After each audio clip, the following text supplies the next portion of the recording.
Friends, मैं राहुल कुमार जो postal assistant work कर रहा हूँ। आज मैं आपको अपने वीडियो में सॉर्टिंग असिस्टेंट का job profile, nature of work और क्या इसमें पढ़ने के लिए टाइम मिलता है क्या, या फिर छुट्टी मिलती है क्या, या फिर इसको ज्वाइन करना चाहिए या नहीं करना चाहिए, सिलेक्शन प्रोसेस क्या है, वो सब बताने जा रहा हूँ।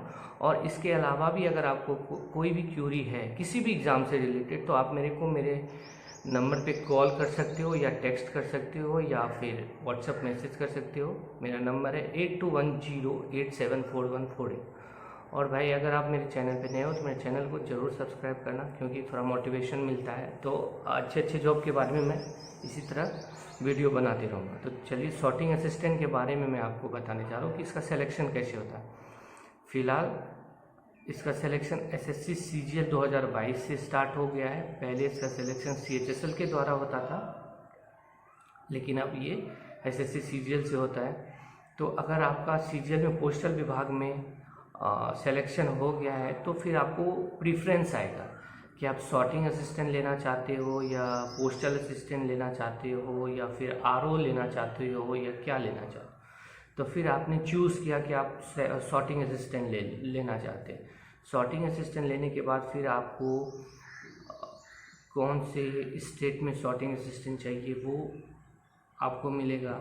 अगर आपको होम टाउन मिलता है तो उसके बारे में मैं बताना चाह रहा हूँ। आपको अगर होम टाउन मिला तो होम टाउन के नियरेस्ट स्टेशन में आपको बुलाया जाएगा, जहाँ पे आरएमएस होगा, रेल मेल सर्विस। तो वहीं पे सॉर्टिंग असिस्टेंट का काम रहता है।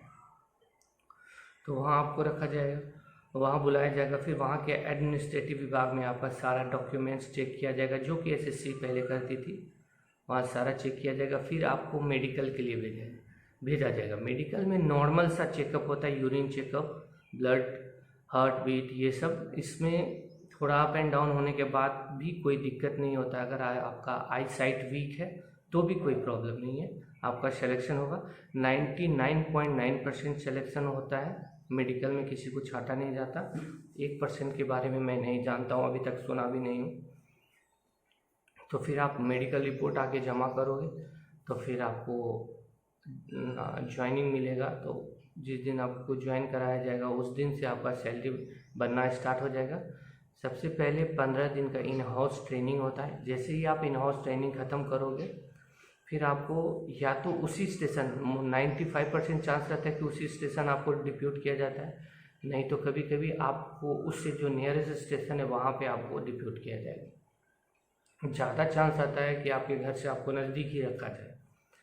ठीक है, आप फिर ज्वाइन कर लिए, सब कुछ हो गया। अब आपका जो डे टू डे वर्क क्या होता है वो मैं बताने जाता हूँ।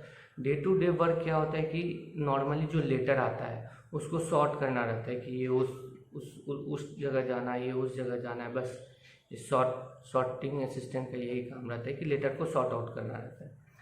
फिर नाइट शिफ्ट और डे शिफ्ट की बात आती है। अगर छोटा पोस्ट ऑफिस है तो मोस्ट ऑफ द वर्क वहाँ काम नाइट में ही होता है। अगर बड़ा पोस्ट ऑफिस है तो वहाँ पे डे और नाइट दोनों काम होगा। तो डे और नाइट में आपको अल्टरनेट करके लगाया जाता है। ऐसा नहीं कि आप ही से डे करवा रहा है, आप ही से नाइट करवा रहा है, ऐसा नहीं है। अल्टरनेट काम कराया जाता है। कभी आपसे डे कराया जाएगा तो फिर कभी नाइट भी कराया जाएगा, ऐसा होता है।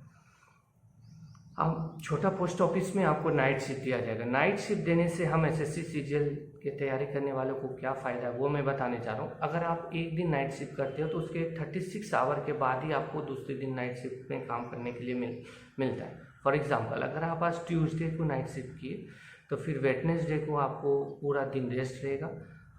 थर्सडे को रात में फिर आपको काम करना है। ठीक है, यानी कि 36 आवर का आपको गैप मिलेगा। तो आप इसमें सोच सकते हैं कि आप सप्ताह में कितना दिन काम करेंगे और आपको पढ़ने का कितना टाइम मिलेगा। हाँ, अब अगर नाइट शिफ्ट कितने घंटे की होती है? नाइट शिफ्ट 12 घंटे की होती है, 6 से 6 रात, शाम के 6 से सुबह के 6 बजे तक काम करना पड़ता है। मतलब ऐसा नहीं कि आप रेगुलर काम कर रहे हो, 5 घंटे का काम रहता है, आप अपना काम करके वहाँ बैठ के पढ़ भी सकते हो उस टाइम।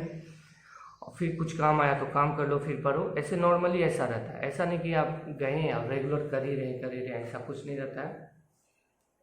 लेकिन 6 से 6 बजे तक का रहता है। फिर आपको छोड़ दिया जाएगा और फिर 36 आवर के बाद फिर आपको बुलाया जाएगा आपके काम के लिए। ये तो काम का प्रोसेस हो गया। छुट्टी की कैसी बात, एक और बात इसमें आता है कि अगर हम एक नाइट शिफ्ट की है, दूसरी नाइट शिफ्ट में मेरा कम लगा, लेकिन मैं बीमार पड़ गया हूँ, क्या मेरे को छुट्टी मिलेगी? कि हाँ भाई ये एडजस्टमेंट है, ये एडजस्टमेंट हो जाता है कि अगर आप ट्यूसडे को काम किए और थर्सडे को फिर आपका शिफ्ट लगा है तो आप बीमार पड़ गए हो या छुट्टी में जाना चाहते हो तो आपको सब छुट्टी उट्टी सब मिलेगा, उसके लिए कोई प्रॉब्लम नहीं। किसी भी तरह का मिसकॉन्सेप्शन आपको जनरेट होता है तो आप मेरे को डायरेक्टली कॉल करके पूछो, ठीक है?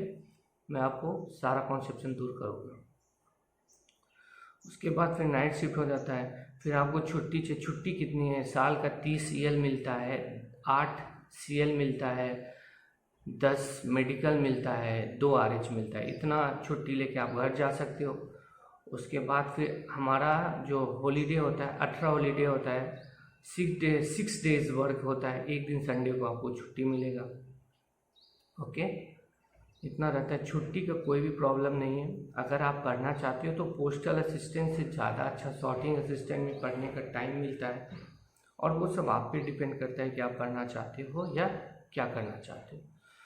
उस होम टाउन नहीं मिलता है तो फिर क्या प्रोसेस है? अगर आपको होम टाउन नहीं मिलता है, दूसरे शहर में आपको जॉब मिल जाती है तो ट्रांसफ़र पॉलिसी है, ट्रांसफ़र रूल 38 होता है, जो कि 1 साल जैसे ही कंप्लीट होगा आपको ट्रांसफ़र का ऑनलाइन एप्लीकेशन करना पड़ता है, ऑनलाइन करना पड़ता है। तो आप वो करोगे तो फिर जैसे ही आपका नंबर हो जाएगा आपको ट्रांसफ़र मिल जाएगा। 2 साल का प्रोबेशन पीरियड रहता है, और 2 साल जैसे ही आप प्रोबेशन पीरियड कंप्लीट हो जाओगे तो फिर आपका जॉब फिक्स हो जाएगा, परमानेंट हो जाएगा। आपको कोई जॉब से बिना बोले निकाल नहीं सकता। जब तक आप प्रोबेशन पीरियड में रहते हो तो अच्छे से काम करना चाहिए, ठीक है? वैसे नॉर्मली होता कुछ नहीं है, लेकिन एक थोड़ा सा डर रहता है कि कुछ भी बिना नोटिस दिए आपको आपके जॉब से हटाया जा सकता है। इसलिए 2 साल का प्रोबेशन पीरियड में आप अच्छे से काम करो। क्या जॉब करना चाहिए या नहीं करना चाहिए? मेरा तो सजेशन है कि भाई ज़रूर ज्वाइन करो ये जॉब। जब आप सॉर्टिंग असिस्टेंट का करोगे तो आपको लगेगा कि एक पार्ट टाइम जॉब कर रहे हैं, पढ़ने के लिए भी अच्छा टाइम मिल रहा है। लेकिन हाँ देखो, आप तो एक सिलेक्शन ले चुके हो तो आपको तो सब कुछ पढ़ा हुआ है, सिर्फ रिवीजन की बात है। तो रिवीजन के लिए बहुत ही अच्छा टाइम मिलने वाला है, आप बहुत अच्छा कर जाओगे, क्योंकि टाइम इतना अच्छा। आप ही देखो ना, 36 आवर का गैप मिलता है एक नाइट करने के बाद, तो फिर आप अच्छे से पढ़ाई भी कर सकते हो। तो अगर आपका सिलेक्शन सॉर्टिंग असिस्टेंट में होता है तो आप ज़रूर ज्वाइन करना, क्योंकि ये एक जॉब बहुत ही कूल वाला जॉब है। कस्टमर से कोई भी डीलिंग नहीं है, सिर्फ आपको एक वर्क दिया जाएगा, आप उसको करो और जाओ, ऐसा वाला जॉब है।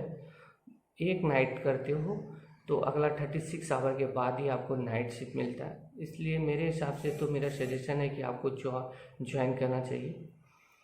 और इससे भी ज़्यादा आपको कुछ जानकारी चाहिए तो आप मेरे को कॉल ज़रूर करना। और एक रिक्वेस्ट है भाई कि मेरे चैनल को ज़रूर सब्सक्राइब करना, ताकि मैं नेक्स्ट वीडियो में आपको और भी बहुत दूसरे जॉब के बारे में बहुत अच्छे तरीके से बताऊँ। Thank you.